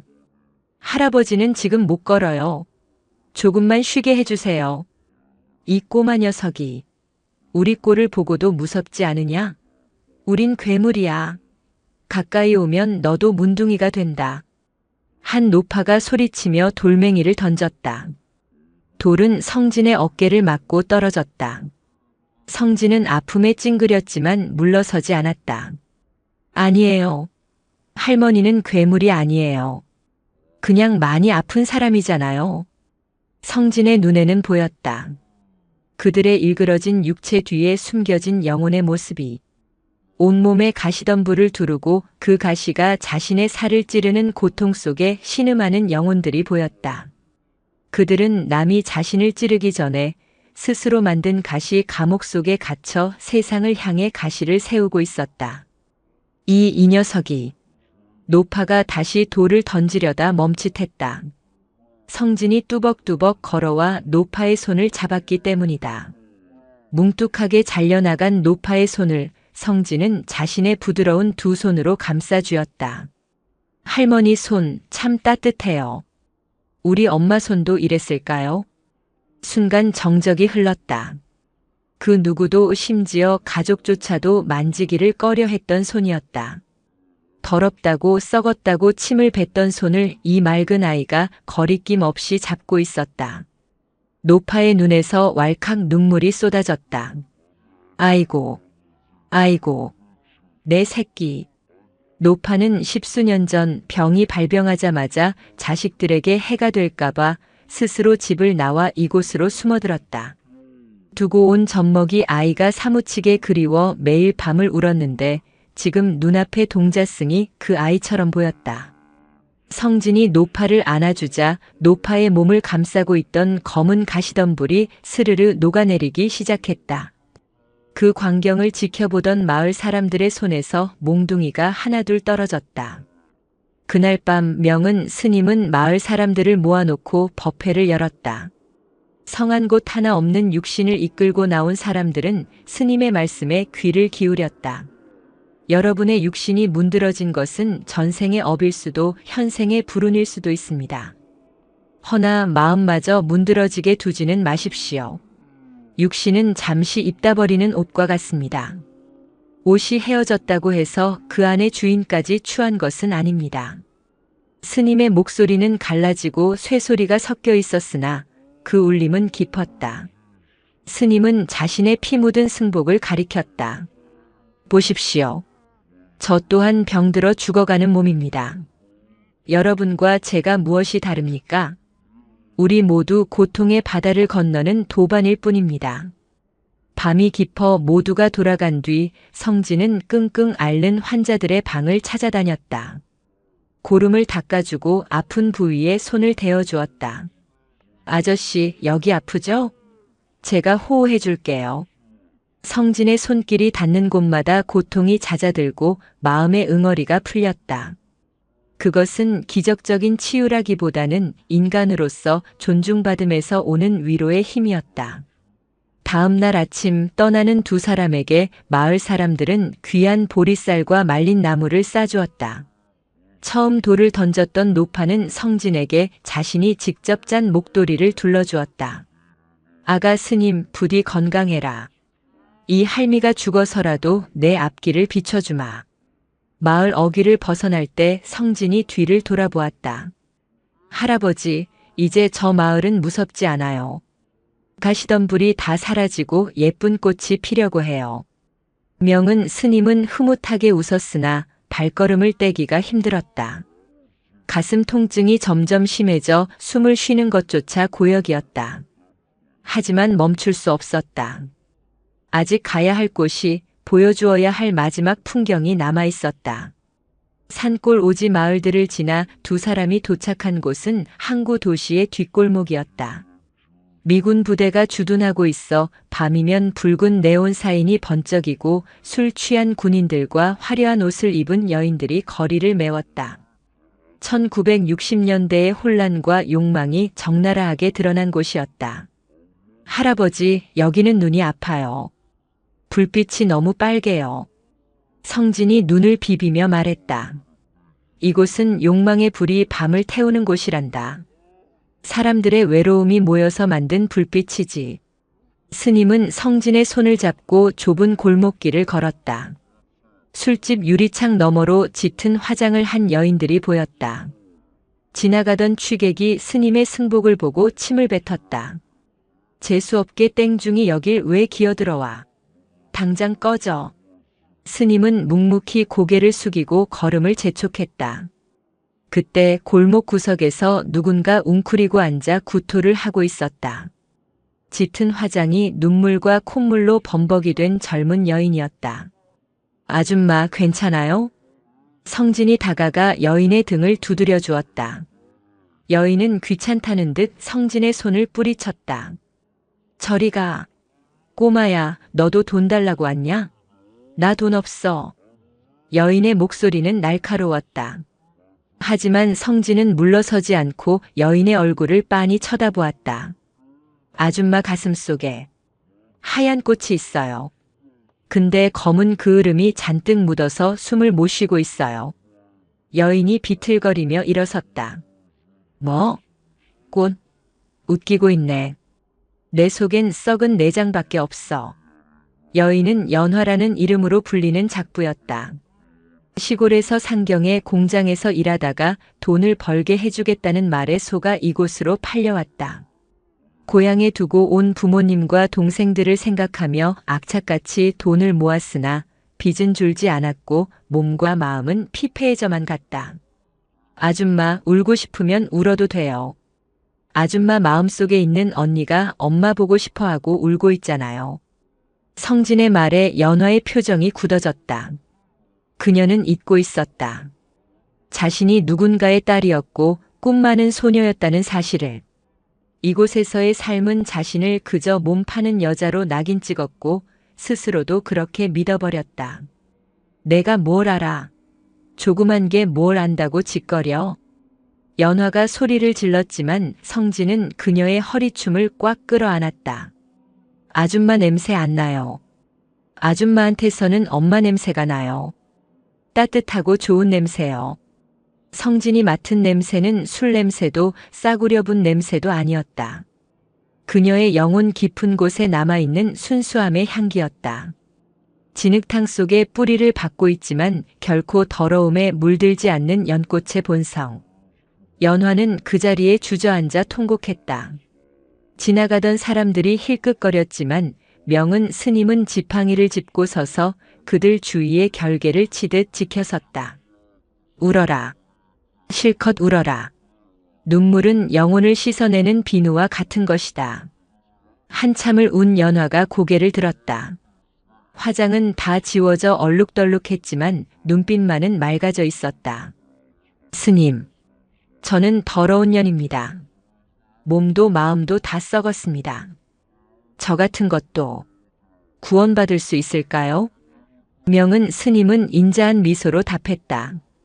보살님, 연꽃은 진흙에서 피어나지만 그 꽃잎에는 진흙이 묻지 않습니다. 보살님이 지금 흘린 그 눈물이 증거입니다. 죄책감을 느낀다는 것은 아직 마음이 살아있다는 뜻입니다. 과거는 지나간 꿈이요, 미래는 아직 오지 않은 안개입니다. 오직 지금 이 순간 맑은 마음을 내면 그것이 곧 부처입니다. 연화는 품에서 꼬깃꼬깃한 돈뭉치를 꺼냈다. 이거, 스님 약값 하세요. 제가 번 돈이라 더럽지만 마음만은 깨끗하게 드리고 싶습니다. 스님은 돈을 정중히 사양했다. 그 돈은 보살님이 고향으로 돌아갈 차비로 쓰십시오.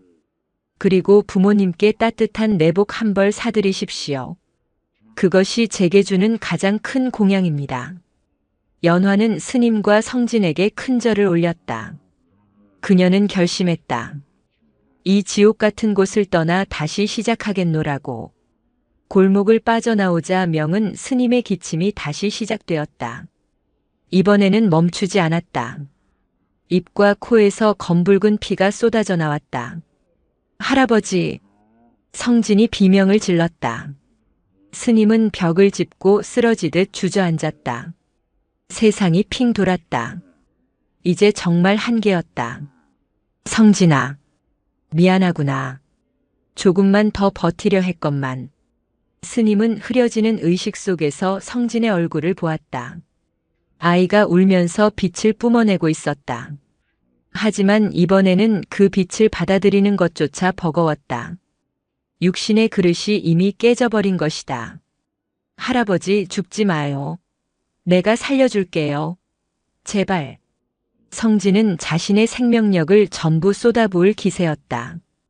아이의 얼굴이 창백해지다 못해 투명해질 정도였다. 스님은 마지막 힘을 짜내어 성진의 손을 밀어내려 했다. 안 된다. 나를 살리려다 내가 다친다.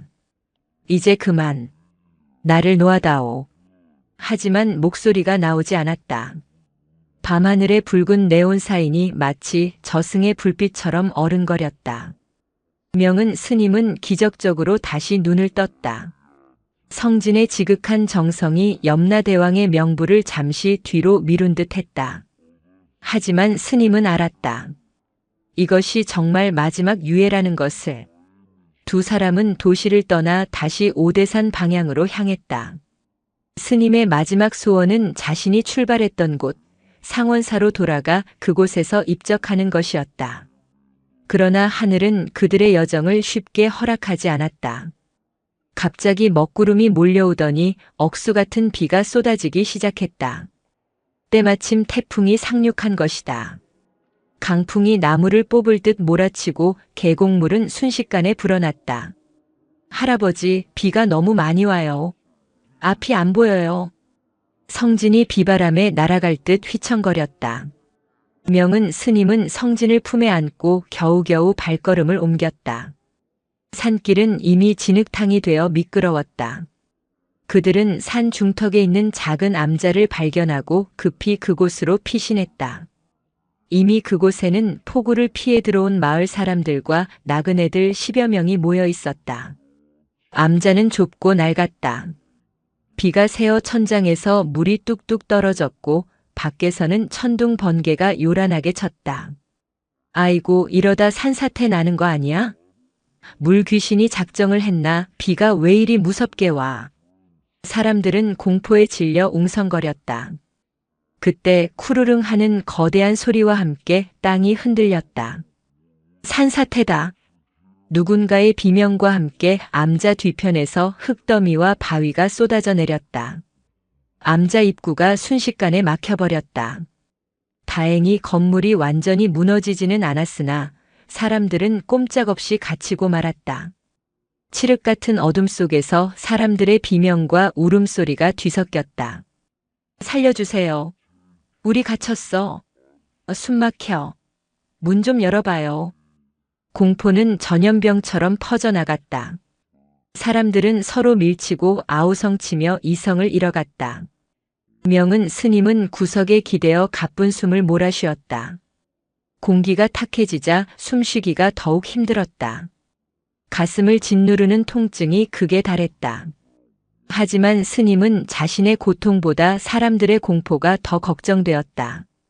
성진아, 내 할아버지. 사람들이 마음의 어둠에 갇혀 있구나. 내가 빛을 비춰다오. 성진은 스님의 뜻을 알아차렸다. 아이는 자리에서 일어나 아수라장이 된 사람들 한가운데로 걸어갔다. 여러분, 조용히 하세요.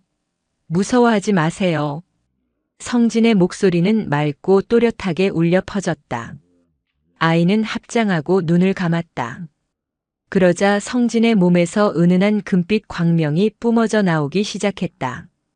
칠흑 같은 암자 안이 대나처럼 환해졌다. 사람들은 넋을 잃고 성진을 바라보았다. 그 빛은 따뜻하고 평온했다. 공포로 얼어붙었던 사람들의 마음이 눈 녹듯 사라졌다. 관세음보살님이시다. 동자승 몸에서 빛이 난다. 사람들은 저절로 무릎을 꿇고 합장했다. 성진은 사람들 한 명 한 명에게 다가가 손을 잡아주었다. 괜찮아요. 비는 곧 그쳐요. 우리는 무사히 나갈 수 있어요. 성진의 빛은 암자 안을 가득 채우고 구석에 쓰러져 있는 명은 스님에게로 향했다. 스님은 그 빛 속에서 자신의 일생을 보았다. 버려진 아이였던 성진을 거두어 키운 날들, 아이의 재롱에 웃던 날들, 그리고 이 마지막 여행. 스님은 깨달았다. 자신이 성진을 보호한다고 생각했지만 사실은 성진과 헤어지는 것이 두려워 보호라는 명분으로 집착하고 있었음을. 아, 나의 병은 바로 이 집착이었구나. 너를 두고 떠나는 것이 미안해서, 너를 혼자 두는 것이 불안해서 내 영혼이 육신을 떠나지 못하고 붙잡고 있었구나. 스님은 눈을 감고 깊은 참회와 함께 마음을 내려놓았다. 성진아, 너는 이미 완성된 부처로구나. 내가 너를 걱정하는 것조차 나의 오만이었다. 이제 나는 간다. 너를 믿고 세상을 믿고 인연을 믿으며. 명은 스님이 마음속의 끈을 탁 하고 놓는 순간이었다. 기이한 일이 벌어졌다. 스님의 가슴속을 꽉 막고 있던 검은 덩어리가 성진의 빛과 만나 산산조각이 나며 흩어졌다. 막혔던 기혈이 뚫리고 쪼그라들었던 폐가 다시 숨을 쉬기 시작했다. 그것은 단순한 치유가 아니었다. 육신의 한계를 뛰어넘는 정신적 해탈이 육신까지 변화시킨 대기적이었다. 쿨럭. 스님이 검은 피덩이를 한번 크게 토해냈다. 그러자 얼굴에 다시 혈색이 돌기 시작했다. 굽었던 허리가 펴지고 탁하던 눈빛이 샛별처럼 빛났다. 밖에서는 비가 그치고 있었다. 막혔던 입구 틈새로 한 줄기 햇살이 비집고 들어왔다. 사람들은 환호하며 돌무더기를 치우기 시작했다. 명은 스님은 자리에서 일어났다. 더 이상 지팡이에 의지하지 않아도 될 만큼 몸이 가벼웠다. 스님은 성진을 향해, 아니 자신의 스승이 된 어린 부처를 향해 깊이 합장했다. 성진 스님 덕분에 이 늙은이가 큰 깨달음을 얻고 다시 태어났습니다. 성진은 땀을 뻘뻘 흘리며 주저앉아 있었다. 힘을 너무 많이 쓴 탓이었다. 할아버지, 이제 안 아파요? 검은 연기가 다 사라졌어요. 할아버지 몸에서 황금색 빛이 나요. 성진이 해맑게 웃으며 스님의 품에 안겼다. 스님은 아이를 번쩍 안아 올렸다. 암자 밖으로 나오니 비온 뒤의 세상은 더욱 청명했다. 산봉우리마다 구름이 걸려 있고 무지개가 떠 있었다. 사람들은 스님과 성진에게 감사의 절을 올렸다. 부처님의 가피를 입었습니다. 평생 잊지 않고 살겠습니다. 명은 스님은 사람들에게 미소를 지으며 말했다. 폭풍우가 지나가면 땅은 더 단단해지는 법입니다. 오늘 여러분이 본 빛은 제 아이의 능력이 아니라 여러분 마음속에 원래 있던 부처의 빛이 잠시 발현된 것입니다. 그 빛을 잊지 마십시오. 두 사람은 다시 길을 나섰다. 이제 목적지는 오대산 상원사. 그들의 마지막 귀향길은 더 이상 죽음을 향한 길이 아니었다. 새로운 생명과 희망을 품고 돌아가는 진정한 회향의 길이었다. 비온 뒤의 오대산은 그야말로 성경이었다. 며칠간 퍼부었던 폭우는 산의 묵은 먼지를 말끔히 씻어내렸다. 계곡물은 수정처럼 맑게 흘렀고 나뭇잎들은 저마다의 초록빛을 뽐내며 햇살을 튕겨냈다. 그 싱그러운 산길을 두 명의 승려가 걸어 올라가고 있었다. 나갈 때는 죽음을 등에 업은 노승과 철없는 동자승이었으나 돌아오는 길은 사뭇 달랐다. 명은 스님의 발걸음은 청년처럼 힘찼고 성진의 눈빛은 깊고 그윽해져 있었다. 할아버지, 산이 웃고 있어요. 나무들이 어서 와 하고 손을 흔들어요. 성진이 팔을 벌려 숲의 공기를 들이마시며 말했다. 그래, 산도 우리를 반기는구나. 우리가 세상 밖에서 흘린 땀과 눈물이 헛되지 않았음을 이 산이 먼저 아는 게지. 명은 스님은 지팡이를 짚고 잠시 멈춰서서 지나온 길을 뒤돌아보았다. 저 멀리 첩첩 산중 너머로 그들이 거쳐온 세상이 아스라이 펼쳐져 있었다. 욕망이 꿈틀대던 장터, 슬픔이 고여있던 강가, 검은 눈물이 흐르던 탄광촌, 그리고 절망의 끝에 있던 나병 환자촌과 도시의 뒷골목까지. 그 모든 곳이 고통의 바다였으나 동시에 깨달음의 도량이기도 했다. 스님은 가슴 깊은 곳에서 우러나오는 감사함을 느꼈다. 죽으러 떠난 길에서 삶을 얻었고 가르치러 떠난 길에서 도리어 배웠으니 이보다 더 큰 기연이 어디 있겠는가. 성진아, 네 스님. 너는 이번 여행에서 무엇을 보았느냐? 스님의 물음에 성진은 잠시 생각에 잠겼다. 다람쥐 한 마리가 쪼르르 달려와 성진의 발등에 앉았다가 갔다. 성진은 방긋 웃으며 답했다. 저는 아픈 사람들을 봤는데요. 사실은 다들 아픈 게 아니었어요. 아픈 게 아니었다. 네. 다들 마음속에 아주 밝고 따뜻한 보석을 하나씩 가지고 있었어요. 근데 그 보석에 먼지가 잔뜩 쌓이고 진흙이 묻어서 빛나지 않았던 것뿐이에요. 제가 조금 닦아주니까 금방 반짝반짝 빛났잖아요. 사람들은 모두 보석쟁이에요. 명은 스님은 무릎을 치며 감탄했다. 옳거니. 내 말이 바로 부처님의 말씀이다. 모든 중생에게 불성이 있다는 말이 바로 그것이다. 내 눈에는 그 불성이 보석처럼 보였구나. 상원사 일주문이 보이기 시작했다. 낡은 단청과 익숙한 기와 지붕이 두 사람을 맞이했다. 절 입구의 소나무들은 마치 오래된 친구처럼 그 자리를 지키고 있었다. 산문 안으로 들어서자 절을 지키고 있던 젊은 승려들이 눈을 휘둥그레 뜨고 달려나왔다. 아니, 큰 스님, 돌아오셨습니까? 몸이 편찮으셔서 요양 가신다기에 걱정했는데 어찌 이리 정정해지셨습니까? 제자들은 명은 스님의 혈색이 좋아진 것을 보고 믿기지 않는다는 표정을 지었다. 떠날 때는 송장이나 다름없던 분이 돌아올 때는 신선처럼 맑은 기운을 뿜어내고 있었기 때문이다. 허허, 세상 구경 잘하고 왔다. 좋은 의원을 만나 병을 고쳤지. 스님이 성진을 바라보며 윙크를 했다. 제자들은 의아해하며 성진을 보았지만 성진은 그저 배시시 웃으며 주머니에서 도토리 몇 알을 꺼내 만지작거릴 뿐이었다. 그날 저녁 상원사에는 오랜만에 활기가 돌았다. 명은 스님은 법당에 앉아 부처님께 무사 귀환을 알리는 예불을 올렸다. 성진도 그 옆에 나란히 앉아 고사리 손을 모았다. 목탁 소리가 법당을 울리고 향연기가 피어올랐다. 스님의 독경 소리는 전보다 훨씬 힘차고 울림이 있었다.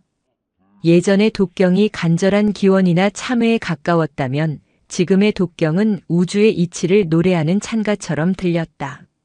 며칠 뒤 스님은 성진을 불렀다. 늦은 봄날의 햇살이 따사로운 툇마루였다. 성진아, 이리 와 앉거라.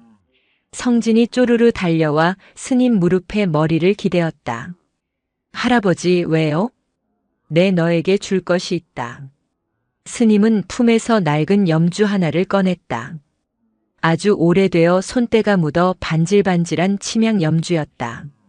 스님이 평생을 지니고 다니며 수만 번, 수억 번의 염불을 외웠던 물건이었다.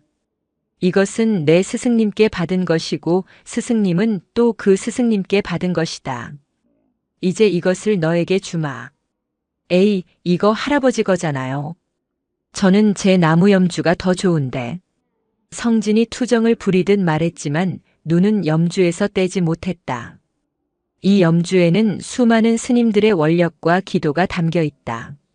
하지만 그보다 더 중요한 것은 우리가 함께한 그 긴 여행의 기억이 이 안에 스며들었다는 것이다.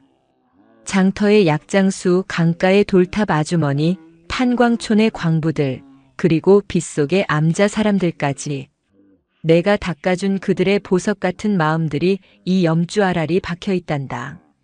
스님은 성진의 손목에 염주를 걸어주었다. 성진의 가느다란 손목에는 헐거웠지만 염주를 차는 순간 성진의 표정이 사뭇 진지해졌다. 할아버지, 이거 차면 저도 이제 진짜 스님이에요? 너는 이미 나보다 더 훌륭한 스님이다. 성진아, 앞으로 내가 자라면서 세상은 더 시끄러워지고 사람들의 마음은 더 바빠질 것이다. 내 눈에 보이는 검은 연기들이 더 많아질지도 모른다. 때로는 내 힘으로도 어쩔 수 없는 큰 슬픔을 마주할 수도 있다. 스님은 성진의 어깨를 잡고 눈을 맞췄다. 그럴 때마다 기억하거라. 너는 고통을 없애주는 사람이 아니라 고통 속에 숨겨진 빛을 찾아주는 사람이라는 것을. 어둠을 이기는 방법은 어둠과 싸우는 것이 아니라 그저 촛불 하나를 켜는 것임을 말이다. 네, 할아버지. 잊지 않을게요.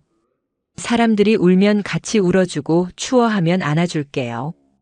계절은 빠르게 흘러갔다. 여름이 지나고 가을이 오고 다시 오대산에 흰 눈이 덮이는 겨울이 왔다. 명은 스님과 성진은 산사에서 평화로운 나날을 보냈다. 스님은 새벽마다 마당을 쓸었고 성진은 산토끼와 놀며 쑥쑥 자랐다. 성진의 신비한 능력은 조금씩 변해갔다. 예전에는 타인의 고통이 날 것 그대로 느껴져 괴로워했으나 이제는 그 고통을 자신의 내면에서 걸러내어 따뜻한 자비의 기운으로 바꾸는 법을 터득해 가고 있었다. 명은 스님의 지도가 있었기에 가능한 일이었다. 그리고 3년이라는 시간이 흘렀다. 어느 화창한 봄날 명은 스님은 자신의 방에서 조용히 성진을 찾았다. 스님은 정갈하게 가사 장삼을 갖춰 입고 앉아 있었다. 얼굴에는 홍조가 돌았고 표정은 더없이 평온했다. 성진아. 이제 7살이 된 성진이 들어와 절을 했다. 아이의 티를 벗고 제법 의젓한 동자승의 태가 났다. 네, 스님. 오늘은 날이 참 좋구나. 창문을 활짝 열어다오. 성진이 창문을 열자 산벚꽃잎이 바람을 타고 방 안으로 날아들었다. 스님은 날아드는 꽃잎을 손바닥에 받으며 미소 지었다. 성진아, 나는 이제 긴 소풍을 마치고 돌아가려 한다. 성진의 눈이 커졌다. 아이는 직감적으로 스님이 말하는 돌아감이 무엇을 의미하는지 알았다. 3년 전 강가에서 보았던 그 검은 그림자는 이제 없었다. 대신 스님의 주변에는 은은하고 투명한 빛만이 감돌고 있었다. 할아버지, 어디로 가시는데요? 본래 왔던 곳으로 간다. 형태도 없고 이름도 없는 곳, 하지만 모든 것이 시작된 그곳으로. 성진은 울지 않았다. 3년 전에는 울며 불며 스님을 잡았지만 이제는 알았다. 이것이 이별이 아니라 또 다른 만남의 시작임을.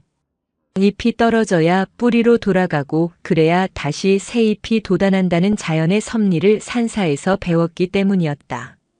할아버지, 그럼 제가 나중에 거기로 찾아가면 저 알아볼 수 있어요?